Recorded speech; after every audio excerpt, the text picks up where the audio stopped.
Bismillahirrahmanirrahim. Assalamualaikum warahmatullahi wabarakatuh. Alhamdulillahi rabbil alamin. Wabihi nasta'inu ala umuri dunya waddin. Wassalatu wassalamu ala nabiyyina Muhammadin wa ala alihi wa ashabihi wa man tabi'ahum bi ihsanin ila yaumiddin. Asyhadu an la ilaha illallah wahdahu la syarika lah wa asyhadu anna Muhammadan abduhu wa rasuluh la nabiyya wa la rasula ba'da. Allahumma 'allimna ma yanfa'una wanfa'na bima 'allamtana wa zidna 'ilman wa 'amalan wa hudan wa tuqa ya rabbal alamin. Rabbana zidna 'ilma warzuqna fahma. Rabbi shrah li sadri wa yassir li amri wahlul 'uqdatam min lisani yafqahu qawli. Asbahna wa asbahal mulku lillah walhamdulillahi la syarika lah, lahul mulku wa lahul hamdu wa huwa ala kulli syai'in qadir. Bapak-bapak, ibu-ibu, adik-adik jamaah salat subuh yang semoga dirahmati oleh Allah Subhanahu wa taala. Pertama kalinya marilah kita bersama-sama memanjatkan rasa syukur kita kehadirat Allah Subhanahu wa taala atas segenap limpahan nikmat karunia yang Allah berikan kepada kita. Nikmat berupa kenikmatan berupa rasa aman, rasa nyaman, ketenangan, kecukupan, kesehatan, dan kesempatan untuk berjumpa kembali dengan bulan Ramadan. Dan yang tidak kalah penting adalah nikmat berupa Islam dan keistiqomahan berada di atas jalan yang insya Allah Allah ridhai. Amin. Kedua kalinya Bapak Ibu sekalian, salawat dan salam semoga selalu tercurahkan kepada junjungan kita Nabi Muhammad sallallahu alaihi wasallam beserta keluarganya, para sahabatnya, dan orang-orang yang senantiasa berada di atas jalannya hingga akhir zaman kelak. Bapak Ibu sekalian yang semoga dirahmati oleh Allah Subhanahu wa taala. Alhamdulillah pada pagi hari ini kita sudah masuk di hari ke pinten Pak? 10 nggih. Hari ke-10 di bulan mulia yaitu bulan Ramadan. Bapak Ibu sekalian, 10 apa 11 Pak? Ini kok aneh khilaf niki napa sing setunggal? Oh nggih, niki nek sing puasane hari Rebo 11, sing Kamis 10 nggih. 10,5. Nggih, 10,5 nek Pak Broto ngendikan 10,5 nggih. Intinya 10 lebih nggih. Bapak Ibu sekalian, ini jika diibaratkan nggih dalam sebuah permainan sepak bola, kalau 10 okay, kan setengah dari 30 niku 15 okay. Maka 10 niku kalau diibaratkan dalam sepak bola Bapak sekalian, ini kita sudah berada hampir ya di akhir-akhir babak pertama dan akan segera masuk ke babak kedua okay. Maka Bapak Ibu sekalian, niki jenengan nonton bola nggih sedaya napa mboten? Mas Hari, oh Mas klub anu nih, jagoane. Mboten. Nggih. MU. Nggih.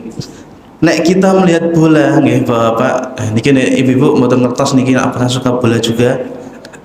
Itu biasanya Bapak sekalian, tensi pertandingan akan lebih tinggi di babak pertama atau babak kedua? Babak kedua, nggih.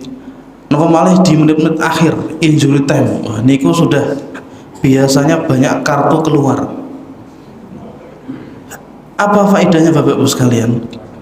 Faedahnya adalah kita sekarang sudah hampir masuk ke setengah kedua dari bulan Ramadan.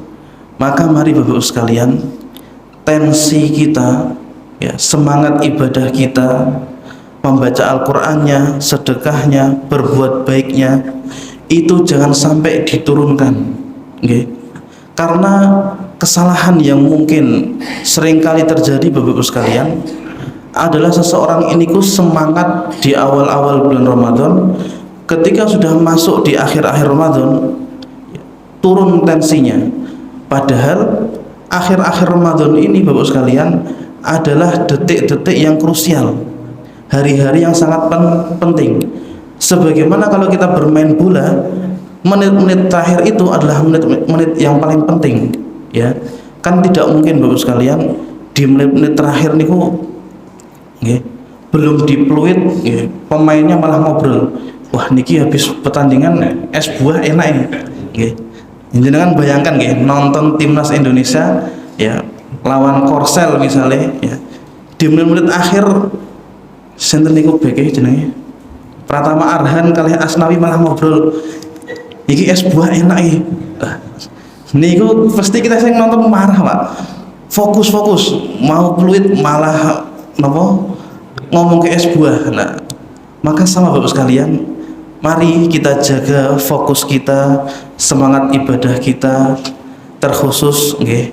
Begitu nanti kita sudah masuk di menit-menit akhir pada bulan suci Ramadan ini, karena di sanalah nggih para ulama mengatakan Lailatul Qadar itu diletakkan oleh Allah Subhanahu wa taala. Bapak Ibu sekalian jamaah salat subuh yang semoga dirahmati oleh Allah Subhanahu wa taala. Hari ini kita akan melanjutkan kembali kajian tafsir kita pada surat Asy-Syams. Allah Subhanahu wa taala berfirman, A'udzu billahi minasyaitonir rajim. Bismillahirrahmanirrahim.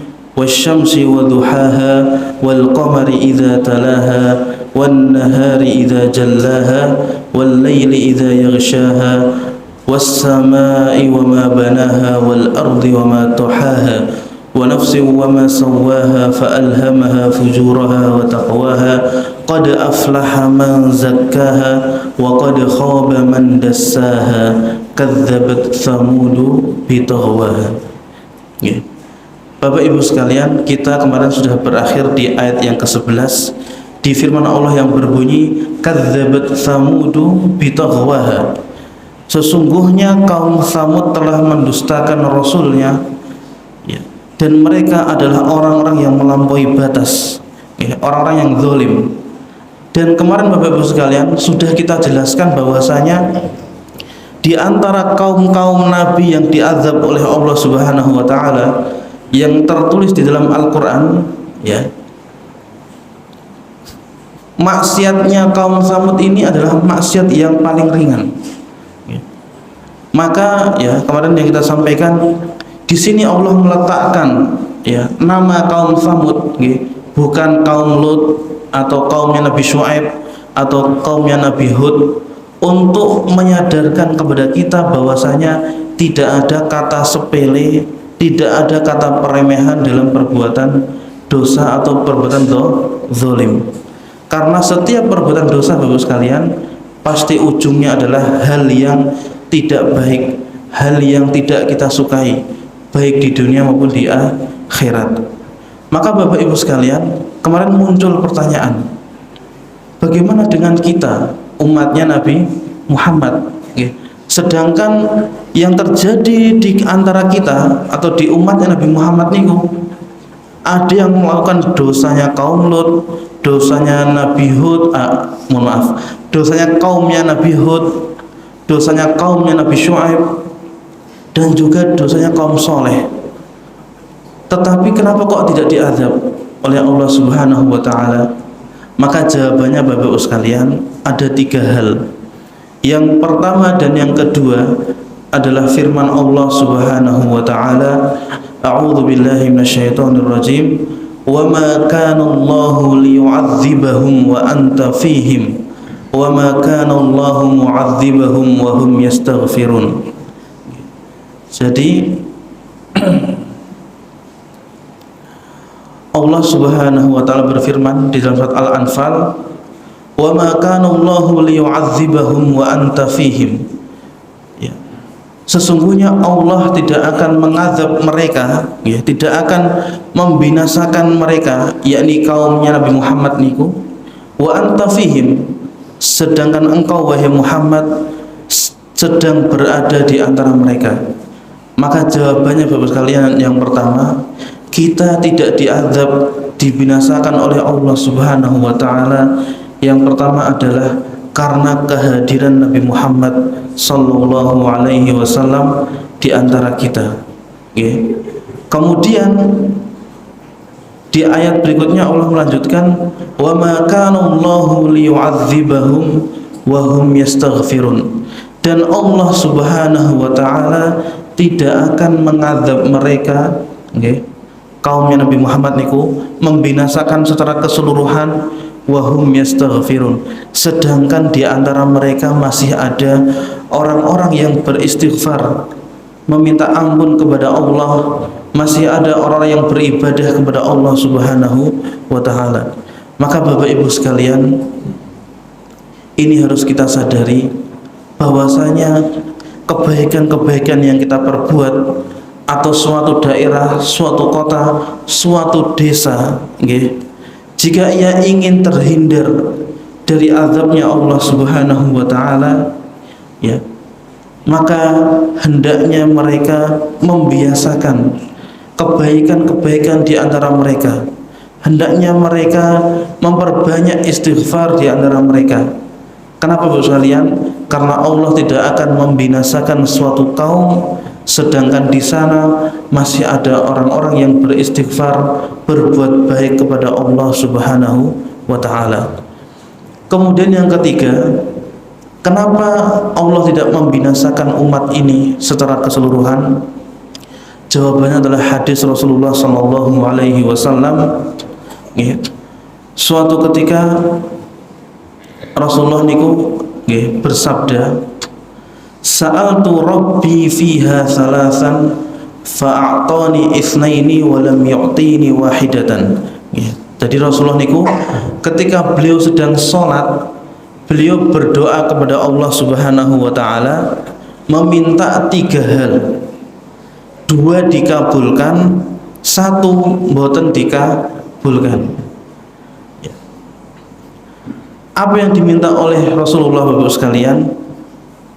Maka Rasul mengajukan sabdanya, sa'altuhu alla yaqtula ummati bisanati ju'in fayahlaku fa'a'tani. Yang pertama, Rasul niku berdoa, ya Allah, janganlah engkau binasakan umatku dengan kelaparan. Janganlah engkau binasakan umatku dengan wabah kelaparan yang bertahun-tahun. Fa'a'tani, maka Allah mengabulkannya. Maka Bapak Ibu sekalian, insya Allah umatnya Nabi Muhammad niku tidak akan binasa karena apa? Karena kelaparan yang bertahun-tahun. Kemudian wasa'altuhu alla yusallitu alaihim aduwan min ghairihim fa'a'tani. Kemudian aku meminta kepada Allah Subhanahu wa taala agar musuh-musuh Islam itu tidak bisa menguasai umat muslim secara keseluruhan. Musuh-musuh Islam mungkin bisa menguasai sebagian dari kaum muslimin, tetapi keseluruhannya itu tidak akan terjadi. Maka Allah juga mengabulkan permohonan yang kedua. Lalu yang ketiga apa Bapak sekalian? Yang ketiga adalah wasa'altuhu alla yaj'ala ba'sahum bainahum famana'ani, dan aku meminta kepada Allah Subhanahu wa taala agar tidak menjadikan bencana mereka itu terjadi di antara mereka sendiri. Jadi yang ketiga Bapak sekalian, Rasulullah niku meminta supaya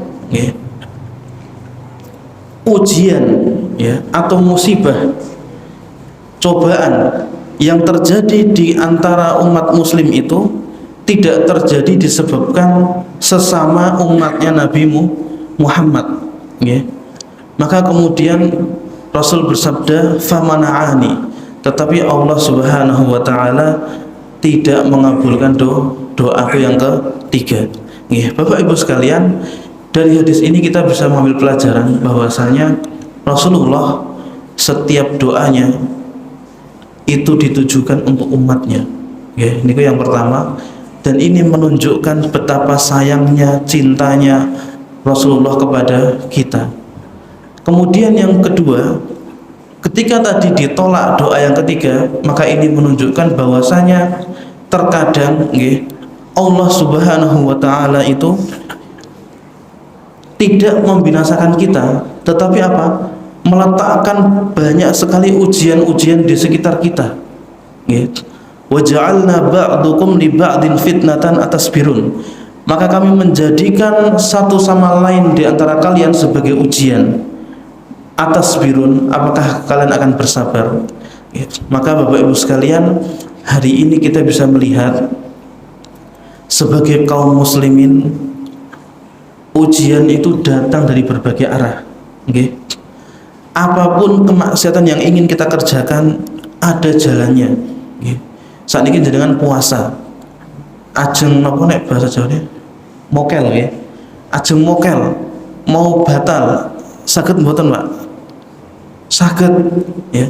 Di luar sana godaannya banyak sekali ya, warung-warung yang buka ya, ditutupi terpal cilik mawon ya. Niku kita sikile ya. Itu ya ujian bagi kita ya. Jenengan misalnya, atau mungkin ada di antara seorang muslim yang ingin berbuat ya kemaksiatan berupa apa? Meminum minuman keras ya, minum khamr, ada jalannya. Ingin berzina, ada jalannya. Ingin berbuat kezaliman, ada jalannya. Seluruh kemaksiatan yang ingin diperbuat oleh manusia hari ini ada jalannya, ada caranya, terbuka pintunya. Untuk apa Bapak sekalian? Untuk menguji kesungguhan iman kita.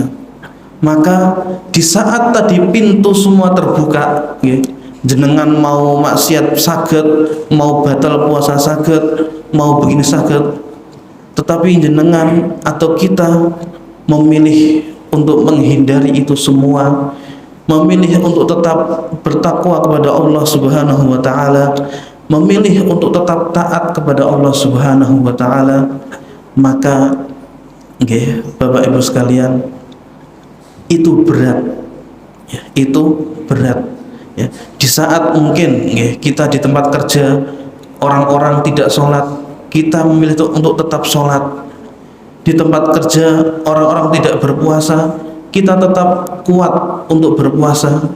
Niku berat, tidak mudah. Maka Bapak sekalian, mari kita kuatkan tekad kita, kuatkan hati kita, karena Rasulullah SAW sudah mengabarkan ketika beliau masih hidup. Beliau pernah bersabda, ya'ti alaikum zamanun as-sabiru fihi ala dinih kal qabidi ala jamr. Ya, akan datang kepada kalian wahai umatku zamanun, masa-masa as-sabiru ala dinih, orang yang bersabar di atas agamanya ya. Orang yang memilih untuk tetap berpuasa di saat yang lain tidak berpuasa, orang yang memilih untuk tetap sholat di saat orang lain tidak sholat, orang yang memilih untuk taat di saat pintu kemaksiatan terbuka lebar di mana-mana. Kal qabidi alal jamr, niku perumpamaan apa Bapak sekalian? Seperti orang yang menggenggam bara api. Kal qabidi alal jamr, maka berat, sakit ya. Maka Bapak sekalian, bersabar dan bersabar, saling menguatkan satu sama lain, karena orang-orang yang bisa melewati zaman-zaman itu, kata Rasulullah, adalah orang-orang yang sangat beruntung ya. Sebagaimana sabda beliau juga ya, suatu ketika ada sahabat ya, sahabat niku mendatangi sinten Rasulullah. Lalu beliau sahabat tadi mengatakan, tuba liman ra'aka wa amana bika. Alangkah beruntungnya wahai Rasulullah, liman ra'aka, orang yang melihatmu, bertemu langsung denganmu, wa amana bika, kemudian dia beriman kepadamu. Maka Rasulullah menjawab, tuba thumma tuba thumma tuba liman amana bi walam yarani ya. Tadi kan apa? Sahabat mengatakan beruntungnya hanya 1 kali, tetapi Rasulullah membalas 3 kali. Tuba, summa tuba, summa tuba. Alangkah beruntungnya, alangkah beruntungnya, alangkah beruntungnya liman amana bi walam yarani. Orang-orang yang beriman kepadaku, mempercayai ajaranku, berpegang teguh kepada sunnah-sunnahku, walam yarani, meskipun orang itu belum melihatku, belum pernah bertemu denganku. Maka Bapak Ibu sekalian yang semoga dirahmati oleh Allah Subhanahu wa taala, kenapa orang yang kedua tadi dipuji oleh Rasulullah? Para ulama mengatakan para sahabat itu beriman kepada Rasulullah karena apa? Mereka sudah melihat langsung, mereka merasakan langsung mukjizat-mukjizat yang datang bersama dengan Rasulullah. Maka mereka para sahabat niku dan ini di antara sifat orang-orang yang beriman adalah beriman dengan hal yang gaib. Maka para sahabat niku Bapak sekalian, mereka beriman kepada Allah dan juga hari akhir yang gaib, dan beriman kepada Rasulullah dalam keadaan melihat Rasulullah. Kan iku syahadat niku pripun syahadat niku? Asyhadu an la ilaha illallah wa asyhadu anna Muhammadur Rasulullah. Maka para sahabat niku asyhadu an la ilaha illallah, imannya kepada Allah itu gaib, mereka belum pernah melihat Allah Subhanahu wa taala. Sedangkan wa asyhadu anna Muhammadar Rasulullah, imannya kepada Rasulullah itu mereka mengimaninya syuhudan, menyaksikan Rasul secara langsung, melihat mukjizat-mukjizat Rasul, membelah bulan, napa malih niku, mengeluarkan makanan yang sedikit menjadi banyak dan seterusnya. Sedangkan kita Bapak sekalian, orang-orang yang berada di zaman kita sekarang, syahadatnya asyhadu an la ilaha illallah wa asyhadu anna Muhammadar Rasulullah, kedua-duanya dilaksanakan secara gaib, napa menyaksikan secara gaib. Kita mengimani Allah Subhanahu wa taala dan belum pernah melihat Allah, dan kita juga mengimani Rasulullah padahal kita belum pernah bertemu melihat langsung baginda Nabi Muhammad sallallahu alaihi wasallam. Maka di hadis yang lain Rasul mengatakan, maka saya menunggu orang-orang tadi, orang-orang yang beriman kepada Rasulullah padahal belum melihatnya, maka aku menunggu kehadiran mereka dengan penuh kerinduan di telagaku nanti di surga. Maka Bapak sekalian, mari kita kuatkan iman kita, kita nasihati satu sama lain untuk terus bersabar, berjuang di zaman yang mungkin penuh dengan cobaan ini, penuh dengan godaan dari kanan kiri depan belakang, karena Rasulullah merindukan kita dan kita seharusnya juga merindukan Rasulullah. Bapak Ibu sekalian, jamaah salat subuh yang semoga dirahmati oleh Allah Subhanahu wa taala. Maka sekarang poin yang berikutnya, tadi kita mengatakan dan meyakini bahwasanya ujian hari ini itu lebih berat karena godaannya juga lebih banyak, sehingga seorang syekh, guru kami itu mengatakan, wahai para orang tua, bersikap lemah lembutlah kepada anak-anak kalian. Kenapa? Karena anak-anak kalian bisa jadi Bapak sekalian, anak-anak kita nanti menjumpai ujian yang lebih berat, fitnah yang lebih mengerikan, yang mungkin hari ini tidak kita jumpai. Dulu zaman jenengan masih muda, Pak ini mungkin masih SMA, niku TikTok sampun enten mboten Mbak? Belum. Dulu niku nek pacaran masih ngangge napa? Surat-suratan. Lah niku kan ngirim suratnya sakniki balese bulan bulan depan, nggih. Napa titip paling mentok nggih titip salam lewat radio, nggih. Nggih, gitu. Niki dari Pak Broto titip salam buat Bu sinten, Pak? Bu Broto, nggih. Ya. Fitnahnya belum semengerikan hari ini, Bapak sekalian. Tetapi anak-anak muda kita hari ini, Bapak sekalian, nggih, mereka menemui ujian yang lebih berat, ya. Ketika membuka HP misalnya, nggih, membuka aplikasi namanya mau TikTok, ya. Itu kan semua konten ada di sana, ya. Setiap scrollan itu kontennya berbeda-beda, nggih. Nek sing dilihat misalnya kontennya sinten? Kontennya Pak Prayit misalnya, nggih. Nah, niki saya juga sering nonton konten Pak Prayit nih, misalnya mau mencari nopo, ini makan enak di mana nih? Nah, niki nopo mencari di akunnya Pak Prayit, ya itu bagus, kontennya bermanfaat. Tetapi Bapak sekalian, permasalahannya tidak semua konten yang ada di sana itu bermanfaat. Kita tidak tahu konten apa yang dilihat oleh anak-anak kita, belum lagi ujian dari lain sebagainya.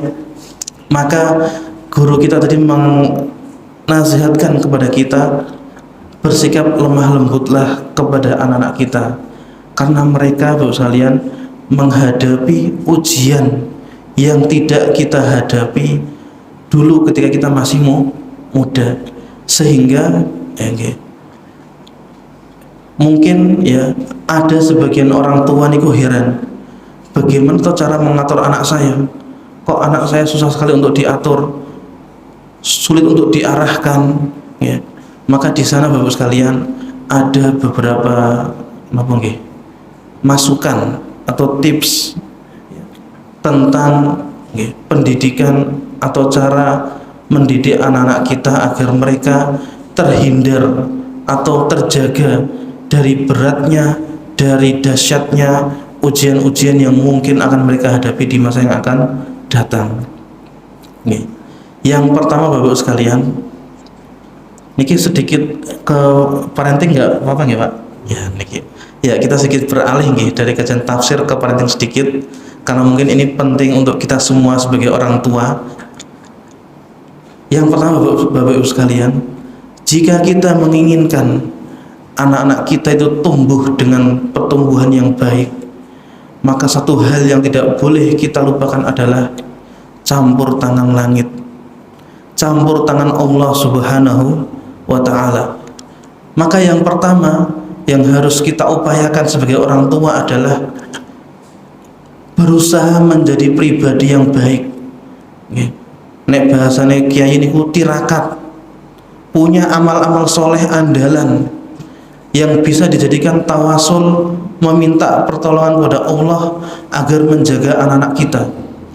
Karena kesolehan orang tua Bapak sekalian itu akan memiliki dampak kepada anak-anak mereka.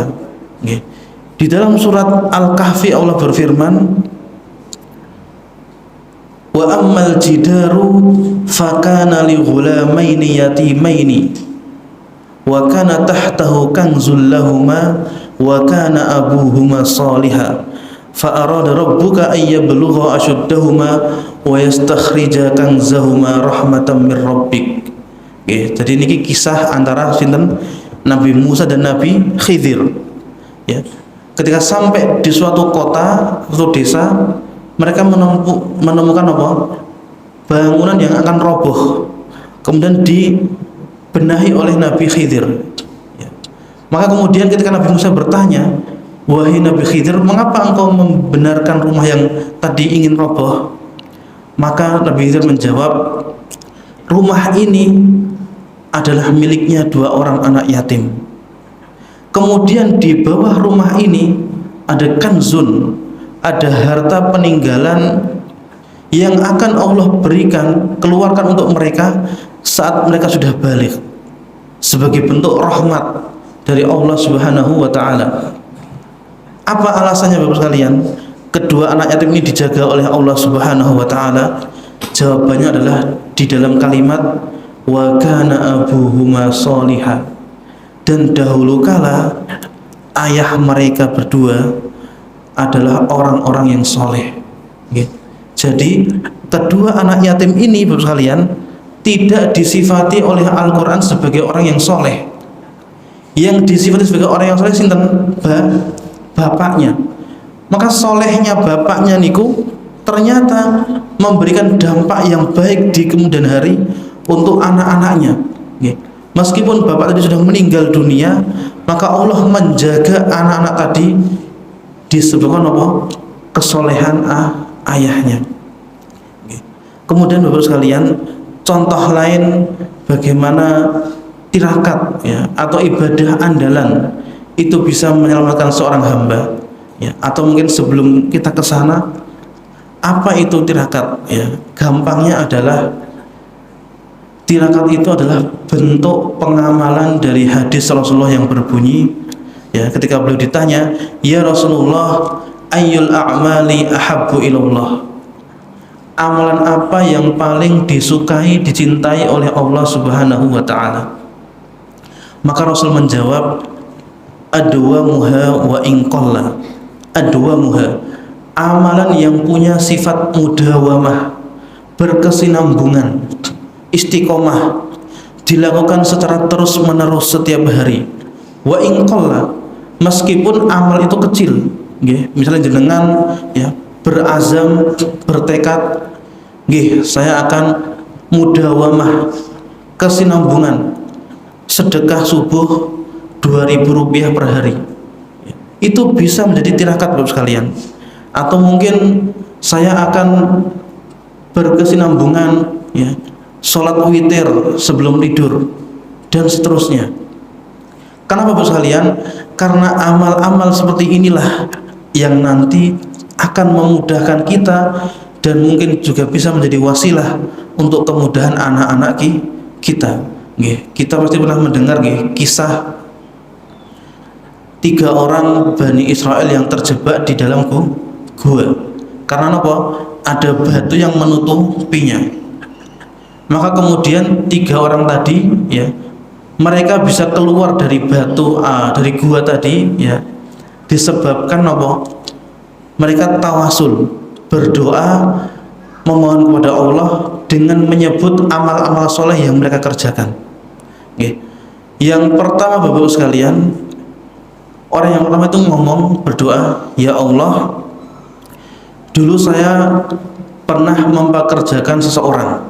Bahasanya nek kita misalnya sedang bangun rumah, pas hari gajian ada 1 orang karyawan kita yang menghilang, sehingga gajinya yang mungkin misalnya 3 juta rupiah niku tidak sempat kita berikan kepada dia. Kemudian 3 juta tadi Bapak sekalian kita investasikan, kita kembangkan ya, menjadi puluhan juta ya. Kalau di hadis niku apa? Dikembangkan menjadi puluhan atau ratus, dari yang kecil nilainya menjadi berlipat-lipat ganda. Kemudian setelah beberapa lama datanglah karyawan tadi meminta upah. Maka kemudian lelaki tadi Bapak sekalian memberikan seluruh ya yang telah berkembang dari gaji karyawan tadi ya. Berarti misalnya pun gajinya 3 juta, setelah berkembang menjadi 100 juta, maka 100 juta niku yang diberikan kepada karyawan tadi. Dan itu Bapak sekalian adalah amalan yang besar. Sedekah 100 juta itu besar. Berikutnya ada nopo laki-laki yang lainnya, dia niku nopo hampir berzina dengan seseorang, hampir berzina dengan seorang perempuan. Kemudian ia takut kepada Allah Subhanahu wa taala, meninggalkan perempuan tadi dan meninggalkan emas sebanyak 120 dinar. Itu juga besar, karena emas niku ya nilainya bisa puluhan juta. Kemudian Bapak-bapak sekalian, amalan lelaki yang ketiga ternyata adalah ya, beliau mengatakan, "Ya Allah, saya itu setiap hari memberi minum dan makan kedua orang tua saya, dan saya atau keluarga saya tidak akan makan dan minum sebelum kedua orang tua saya makan dan minum. Niku nek kita mentafakuri atau merenungkan Bapak sekalian, kira-kira itu amalan yang besar nopo ringan, Pak? Besar ya. Mudah atau susah Pak untuk dikerjakan? Susah kalau berkesinambungan. Tetapi kalau dikerjakan sesekali, ya, ngasih makan orang misalnya, atau datang ke rumah orang tua, niki Pak Bu makanan, ya, itu ringan, ya. Tetapi ia menjadi besar Bapak Ibu sekalian, menjadi utama. Kenapa? Karena dikerjakan setiap hari. Okay. Dan di hadis yang lainnya juga Bapak sekalian, suatu ketika Rasulullah, ya, itu bertanya kepada Bilal bin Rabah, wahai Bilal, amal apa yang kamu perbuat sehingga saya mendengar terompah, ya, sendalmu itu sudah ada di surga? Maka Bilal menjawab, ya Rasul, saya hanya menjaga wudhu saya, dan setiap saya menjaga wudhu saya selalu sholat sunnah setelah wudhu. Niku amalan yang kalau dikerjakan sesekali ringan, tetapi kalau setiap hari dikerjakan bisa bernilai besar. Maka Bapak Ibu sekalian, jamaah salat subuh yang semoga dirahmati oleh Allah Subhanahu wa taala, marilah kita semua sebagai orang tua melihat tirakat apa yang sudah kita jalani, amal soleh andalan apa yang sudah kita kerjakan. Kalau sudah ada, diistiqomahi. Kalau belum ada, mari kita berusaha mengupayakannya. Mengapa Bapak sekalian? Karena kesolehan kita sebagai orang tua itu akan memberikan dampak, memberikan efek kepada anak-anak kita.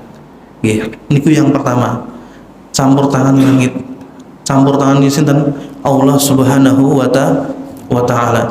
Maka yang pertama, jika ingin baik anaknya, jika ingin baik anak-anak kita, berusahalah dulu kita Bapak Ibu sekalian menjadi orang-orang yang baik.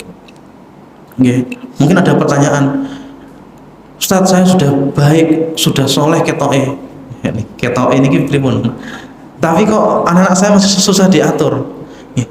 Boleh jadi Bapak Ibu sekalian, penjagaan yang Allah datangkan untuk anak-anak kita itu bukan saat kita masih hidup, tapi mungkin nanti setelah kita meninggal dunia. Seperti yang tercantum, termaktub, tertulis di dalam surat Al-Kahfi.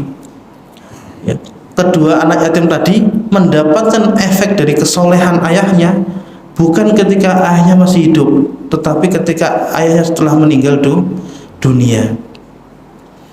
Kemudian yang berikutnya adalah campur tangan kita sebagai makhluk.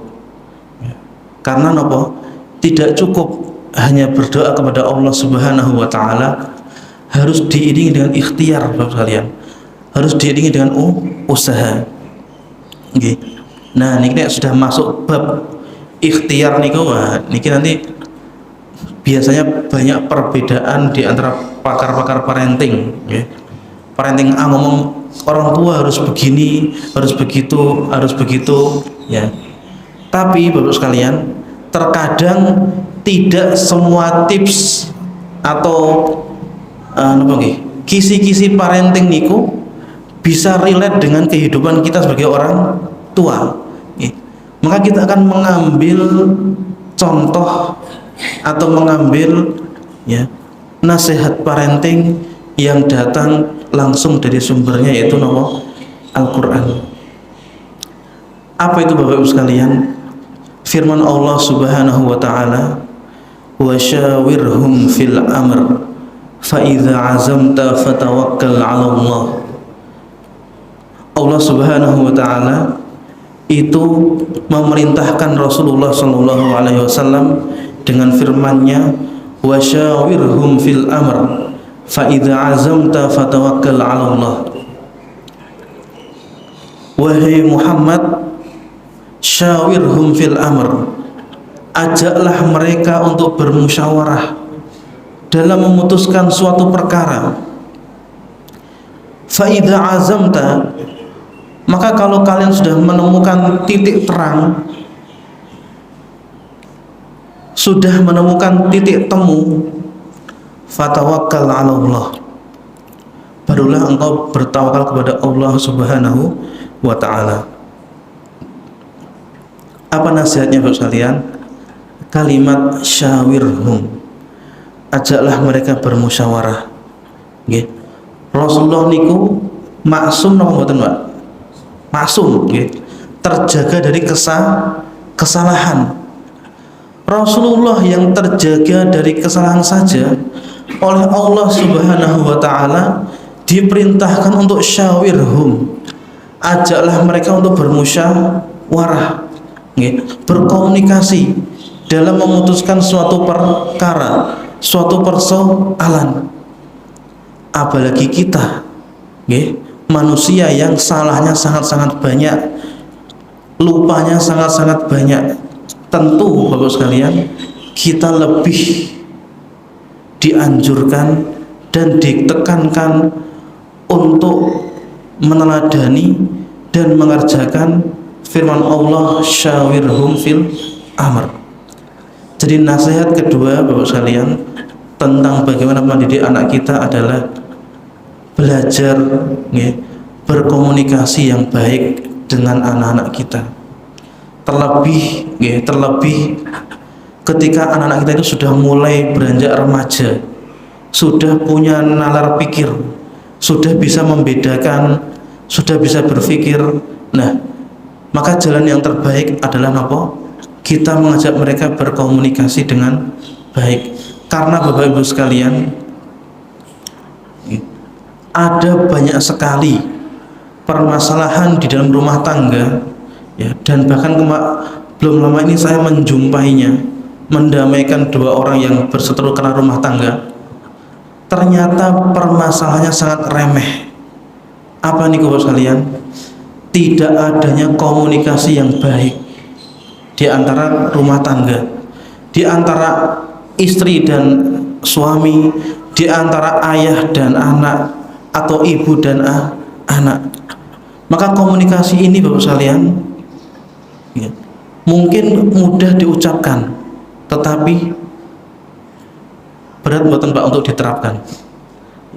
Bagi sebagian orang mungkin berat, karena mungkin dulu ada di antara yang tidak dididik dengan pendidikan seperti itu, ya. Maka Bapak sekalian, nasihat yang kedua, jika kita ingin anak kita, ya, menjadi baik, ya, cobalah kita belajar untuk apa?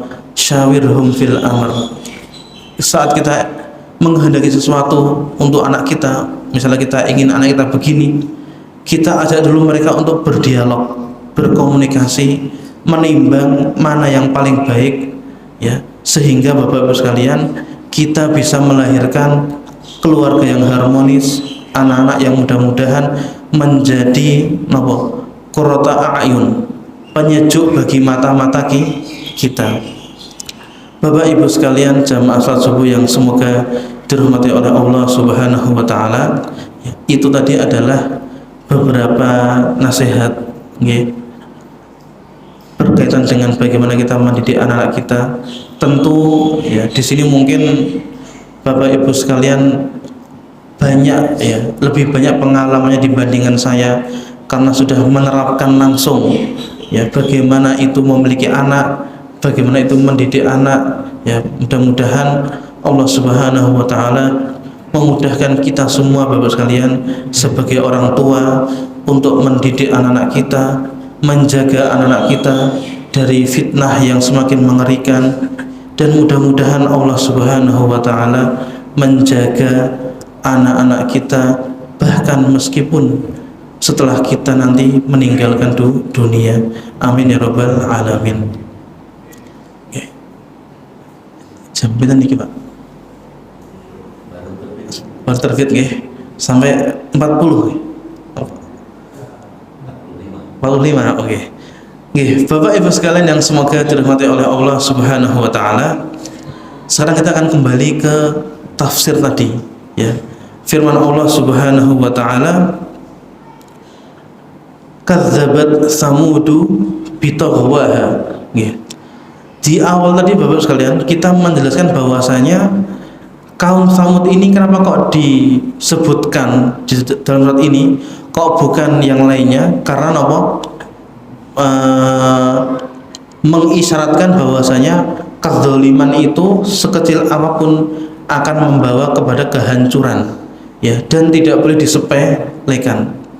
Kemudian yang kedua, ya, perkataan dari Ibnul Qayyim Al-Jauzi rahimahullahu taala, mengapa kaum Samud itu disebutkan di dalam surat Asy-Syams bukan kaum yang lainnya?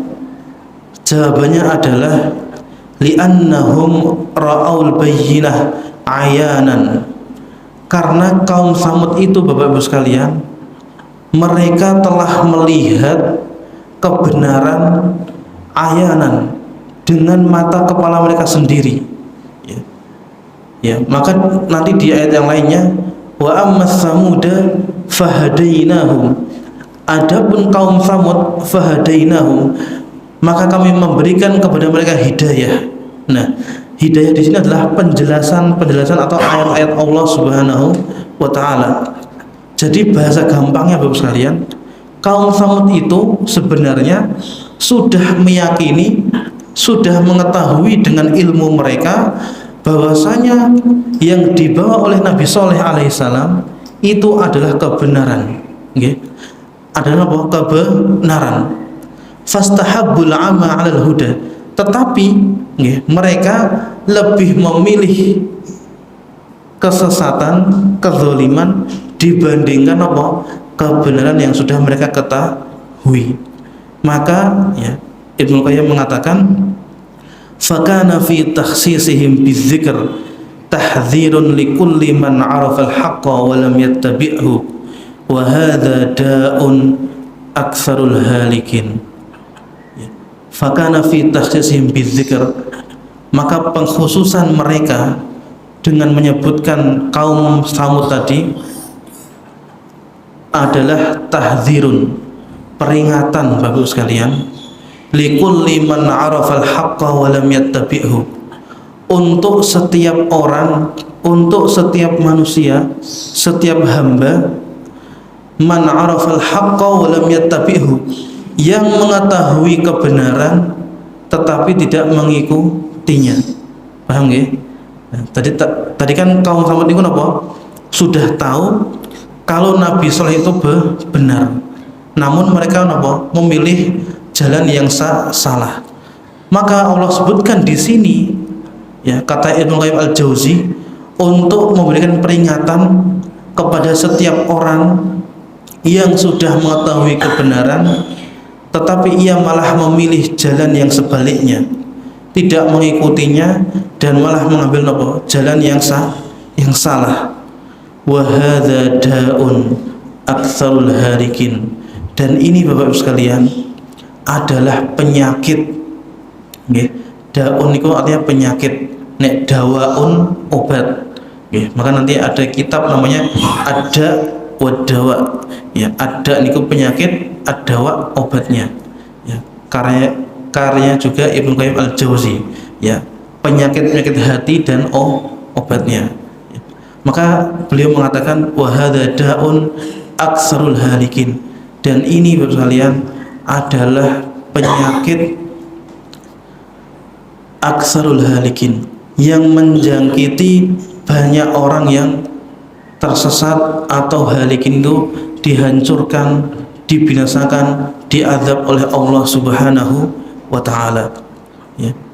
Sebabnya Bapak sekalian, mereka mengetahui yang benar tetapi tidak mengikutinya, ya.